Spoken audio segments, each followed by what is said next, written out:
ముఖ్యంగా ఈ సినిమాలో నటించినటువంటి ప్రభాస్ గురించి చెప్పాలి.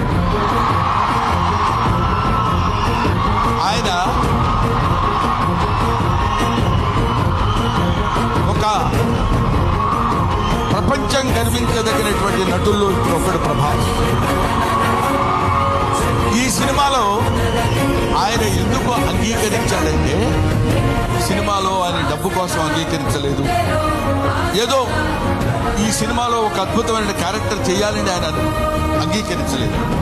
ప్రభాస్ ఒక మానవతా విలువలు కలిగిన మనిషి, ఒక మంచి మనిషి.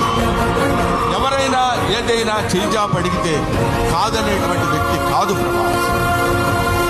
ఎవరైనా అద్భుతమైనటువంటి స్థితిలో ఉండి ఇది నాకు కావాలి అని అడిగినప్పుడు, ముఖ్యంగా ఆ విషయంలో చెప్పాలంటే మోహన్ బాబు గారికి అత్యంత సన్నిహితుడు. మోహన్ బాబు గారు ఎలాంటి వాడు అంటే, ఓ చిన్న ఆల్కహాల్ లాంటి వాడు, అలవాటైతే వదిలిపెట్టరు.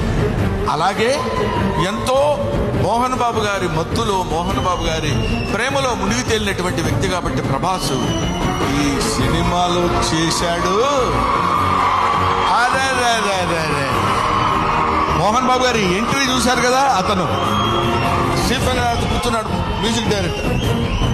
ఆ మోహన్ బాబు గారి ఎంట్రీ అలా పెడితే ప్రభాస్ శివప్రభాసుడు. అతను శివుడి చేత ప్రకాశవంతంగా పిలిచేవాడు. 6 అడుగుల అందగాడు. అతను విగ్గు పెట్టుకుని అలా వస్తున్నప్పుడు ఒళ్ళు గదురు పొడిచి వీర తాండవం, శివ తాండవం చేసేటువంటి విధంగా ఆ సినిమాలో నటించాడు ప్రభాస్.